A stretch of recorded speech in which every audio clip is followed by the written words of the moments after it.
샬롬, 사랑하는 교원의 청년 여러분, 각자의 자리에서 명절 휴가를 잘 보내고 계신가요? 지금 아마 고향에 간 청년들도 있을 것이고, 또 올해는 또 분위기가 그래서 각자의 자리에서 그냥 계실 청년들도 있을 것 같은데, 어디에 있든지 여러분들은 하나님의 자녀임을 잊지 말고 하나님의 자녀의 모습대로 요즘 우리가 강조하고 있는 그리스도인의 모습으로 지내시기를 먼저 주님의 이름으로 축원합니다. 오늘은 이제 우리가 이 스케치북이라는 이름으로 말씀들을 전하기가 지금 네 번째 시간이 벌써 되었네요.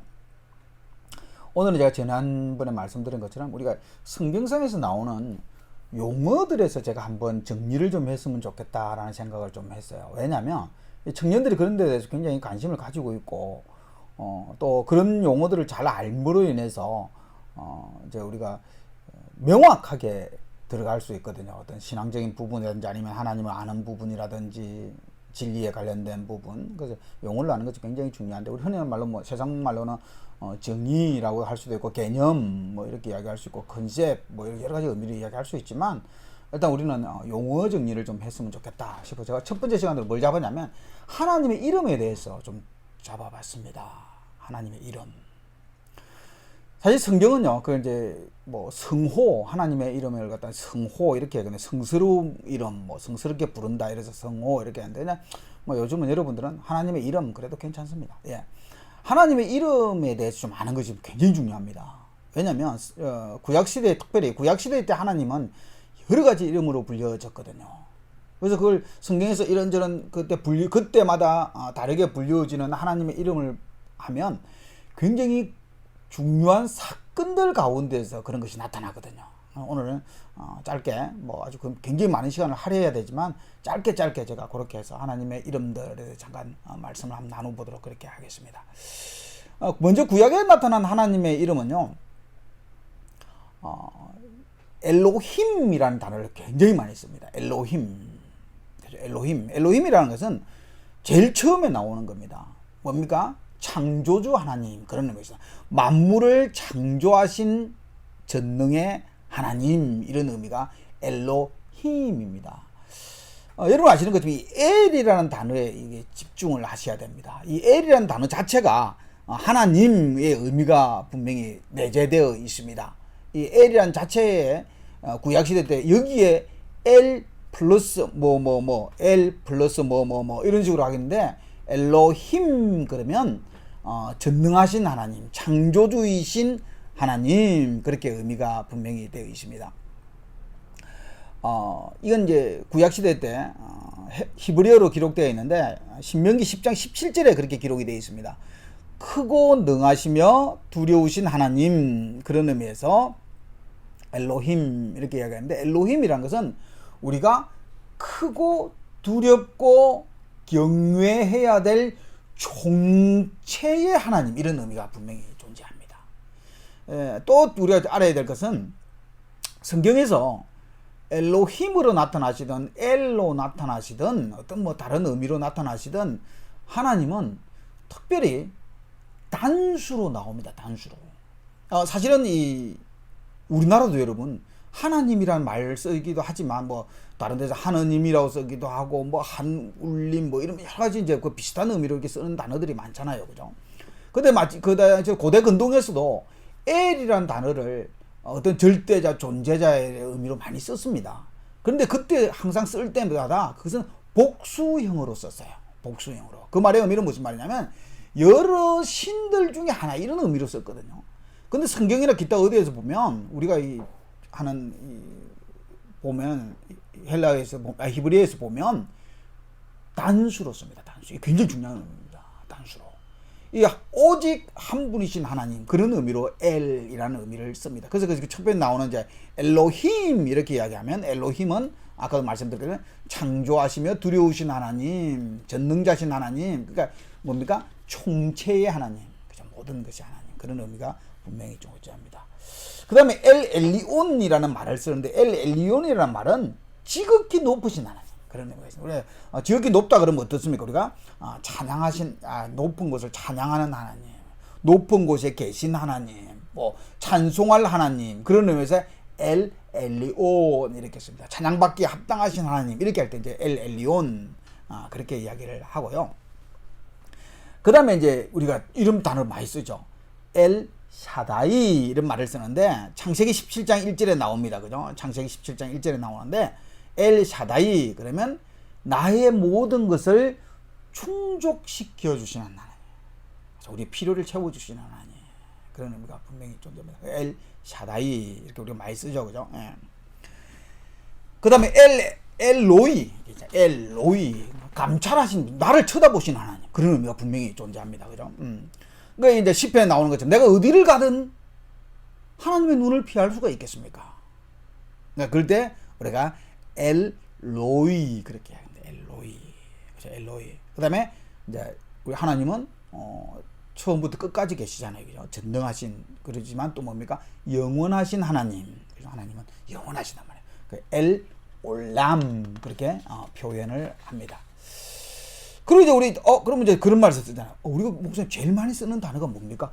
여호와 하나님 그렇게 많이 쓰잖아요. 그죠? 여호와 하나님이란 말은 출애굽기에 나오는 겁니다. 출애굽기에 나오는데 이제 모세가 이제 하나님께 물어보죠. 하나님 대체 누구십니까?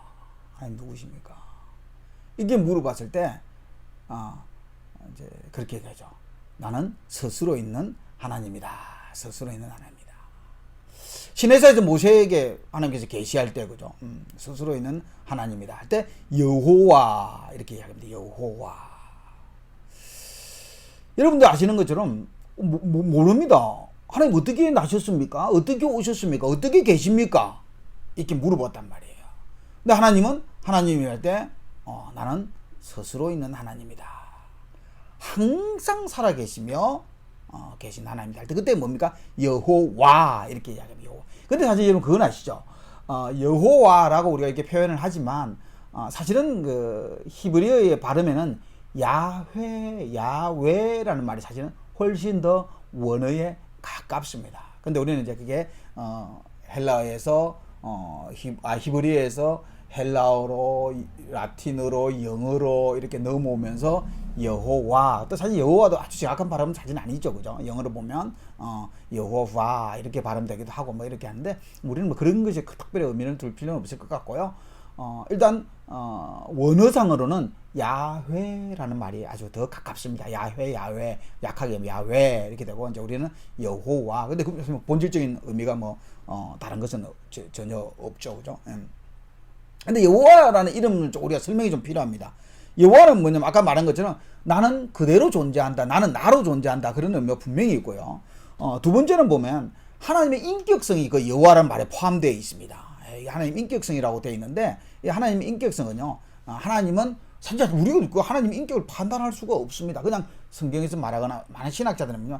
하나의 인격 이렇게 이야기합니다. 그죠? 하나의 인격. 그때 할 때 여호와 이렇게 이야기를 하고요. 여호와는 아까도 말씀드린 것처럼 모든 이름을 내포하고 있죠. 아까 우리 뭐 여호와 엘 샤다이 뭐 엘로이 뭐 이런 게 있는데 그게 여호와에는 어떤 의미가 있냐면 영원히 살아 계시며 영원성을 존재하고 가지고 계시며 나는 스스로 존재하며 뭐 이런 의미가 있습니다. 그러니까 우리가 흔히 이야기할 때 여호와 이렇게 이야기하면 불변하시며 그죠?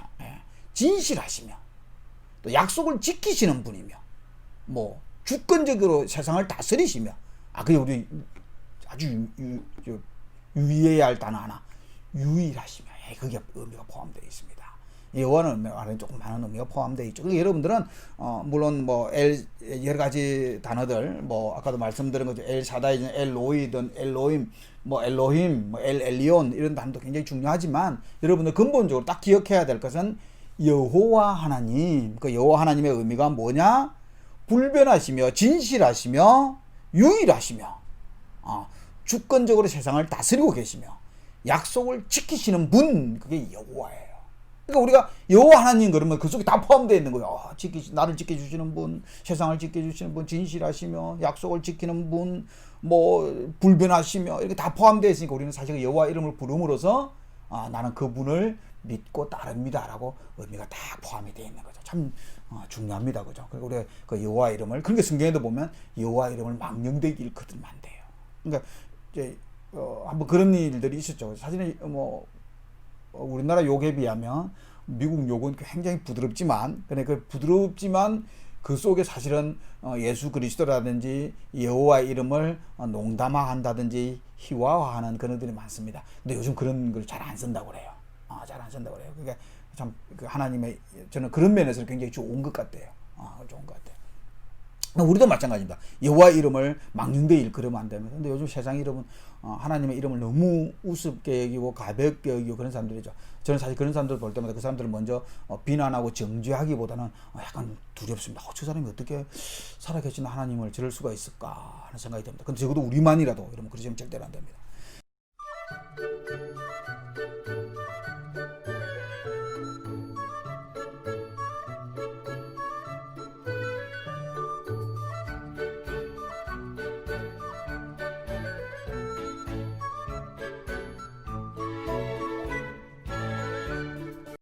그 다음에 성경성에 나오는 우리가 아까도 말씀드린 것처럼 이때 이렇게 나오는 그런 말들이 있습니다. 첫째 뭐냐면 우리 알아야 될 거, 여호와 이레, 이런 의미가 있습니다. 말이 있습니다. 여호와 이레, 이 말씀 다 이게 의미가 나오거든요. 이건 뭐냐면 여호와께서 준비하신다, 이 말이에요.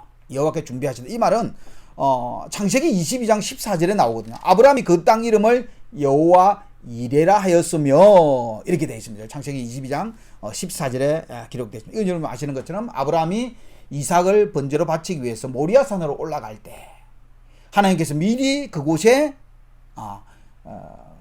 사슴을 걸치겠죠. 그죠? 여호와산에 준비되어 있다. 순양이죠. 13절에 되어 있죠. 아브라함이 눈을 들어 살펴본 순양이 있습니다. 뿌리 수풀에 걸려 있는 순양을 하나님께서 미리 준비하셨어요. 그래서 그것을 여호와 이레, 이렇게 이야기를 하고 있습니다. 그죠? 여러분들도 참 인생에서 이런 경우를 많이 만날걸요? 제가 어떤 낯선 곳에, 어떤 어려운 곳에 갔는데, 하나님께서 여러 가지를 준비해 놓은 걸 많이 발견하게 됩니다. 물론 저도 마찬가지입니다. 필요한 동력자를 준비해 놓고요. 필요한 환경을 준비해 놓고요. 필요한 물질을 준비해 놓고요. 필요한 어떤 물건이나 아니면 여러 가지들을 준비해 놓고. 제가 여러분 늘 이야기하잖아요. 필리핀이나 우리에게 20여 년 동안, 거의 20년 동안 선교를 다니면요. 저는 여호와 이레를 최고로 많이 체험하는 사람입니다. 어떻게 어렵게 준비를 합니다. 그렇게 준비를 했습니다. 그런데 보니까 나중에는 채워지고 넘치고, 하나님께서 저 사람을 준비해 놓고요, 저 물질을 준비해 놓고요, 저 물건들을 준비해 놓고, 가면 또 환경을 그렇게 치료해 놨습니다. 참 감사하더라고요. 그 다음에 이제 우리가 두 번째 이야기는 여호와 라파. 여호와 라파. 이건 무슨 말입니까? 치료하시는 하나님. 치료하시는 하나님. 물론 이것은 두 가지 의미가 있습니다. 실질적으로 우리의 병을 치료해 주시는 것. 그거 하나 있고요. 두 번째는 우리의 죄를 치유해 주시는 분. 출애굽기 15장에는 우리의 병을 치료해 준다고 나와 있습니다. 모든 질병을 하나도 너희에게 내리지 아니하니 나는 너희를 치료하는 하나님이라. 출애굽기 15장 26절 여호와 라파입니다. 여호와 라파. 그 다음 우리가 또 죄악 중에 살아갈 때라도 그 죄를 싸매 주시고 용서해 주시고 낫게 해주고, 여호와 6장 1절에 되어 있죠. 우리가 여호와께로 돌아가자. 여호와께서 우리를 찢으셨으나 도로 낫게 하실 것이고 우리를 치셨으나 싸매 주실 것이다. 여호와 라파, 이렇게 되어 있습니다. 그 다음에 이제 시편 23편에 나오는 여호와 라아, 여호와 라. 이 말은 여호와는 나의 목자시다, 이런 고백이 있습니다. 여호와 라. 여러분들 이거 너무 좋은 것 같아요. 그죠? 시편 23편 1절 여호와는 나의 목자신 데게 부족함이 없으다. 여호와 라하, 이렇게 되어 있습니다. 그 다음 우리가 가장 많이 쓰면서 하는 말들, 여호와 샬롬, 이런 말이 있죠. 그죠? 이런 말 아시죠? 이 말은 너무 잘 아니까. 여호와는 평강이시라. 그러니까 평강을 우리에게 허락하시는 여호와, 평강의 하나님. 이런 사사기에 나옵니다. 사사기 6장 23, 24절에 보니까 기록되어 있죠. 그죠? 기드온의 전투에 관련됐을 때 그렇게 나옵니다. 여호와께서 그에게 이르시되 너는 안심하라, 두려워하라, 죽지 아니하리라. 기드온이 여호와를 위해 거기 단을 쌓고 이름을 여호와 샬롬. 그러니까 우리가 여러분 어떤 어려움에 있어도요, 우리에게 평강을 주시는 하나님, 즉 여호와 샬롬의 하나님은요, 우리를 어느 때에서나 두려움 가운데서도 우리를 지켜주신다. 이 사실을 여러분 명심하셔야만 됩니다. 그 다음에 여호와 니시, 많이 들어보셨죠? 여호와 니시. 이 말은 뭐냐면 승리를 주시는 하나님. 그래서 승리를 주시는 하나님. 이거는 이제 출애굽기에서 그죠? 출애굽기 모세가 그 아말렉 군대와 싸울 때 여호와께서 명시하시기를 여호와가 아말렉으로 더불어 대대로 싸우리라. 그래서 그죠? 여호와 니시, 그러니까 승리를 주시는, 이김을 주시는 하나님, 그런 의미예요. 여러분들도 마찬가지예요. 여러분들 세상과 싸울 때 두렵잖아요, 그죠? 저도 때때로 두려울 때가 분명히 존재합니다. 내가 오늘 가서 이 일을 할 때, 내가 오늘 전도를 할 때, 선교를 할 때, 이 두려움이 반드시 있을 수밖에 없거든, 우리 인간이니까. 그런데 항상 할 때마다 그런 두려움 가운데서 이기시는 하나님, 승리를 주시는 하나님을 사실 체험을 많이 합니다. 그다음에 여호와 삼마, 여호와 삼마, 이제 우리 이제 요즘 청년들에게 중요한 것 같아요. 여호와 삼마는 여러분들과 하나님은 함께 계세요. 여러분 혼자 절대 내버려 두지 아니합니다. 에스겔 48장 35절에 그죠? 35절. 우리가 정말 성읍이 둘러싸여서 여러 가지 어려움에 있다 하더라도요, 견딜 수 없이 괴롭고 외롭습니까? 버림받았다고 여겨지십니까? 이때 여호와 삼마 하나님이 함께 계신다 이 말이에요. 여기까지 오늘 말씀을 이렇게 정리할게요. 네, 여러분 제가 오늘 말씀은 여러분 몇 번 한번 들어보세요. 이게 중요합니다. 그리고 이걸 말씀을 잘하면요, 내가 하나님께서 나와 함께 계시고 이기시게 하시고 나의 평강을 허락하시고 나를 치료하시고 막 그런 하나님을 실질적으로 느끼게 됩니다. 근데 단 전제 조건 하나 있죠. 이게 무슨 말입니까? 내가 하나님의 말씀대로 살아가려고 애쓰고 수고하면요, 여러분이 어떤 상황에 놓여 있더라도 평강과 치료와 함께 하심과 승리, 이 모든 것을 여러분에게 주신다는 거예요. 그러니까 우리 두려워하지 마십시오. 두려워하지 마십시오. 뭐 취업에 문제가 있습니까? 또 이제 건강에 문제가 있습니까? 또 여러 가지 어려운 가운데 여러분들이 놓여져 있습니까? 그럴 때 여러분 여호와의 이름을 불러보십시오. 그럼 여호와께서 그 상황에 맞게 여러분과 동행하게 될 것입니다. 이 말씀은 여러분이 하나님 앞에 서는 그날까지 잊어버리지 마시기 바랍니다. 마지막으로 이 말씀하고 마치겠습니다. 샬롬. 하나님 안에서 평강을 누리시기를 주님의 이름으로 축원합니다. 감사합니다.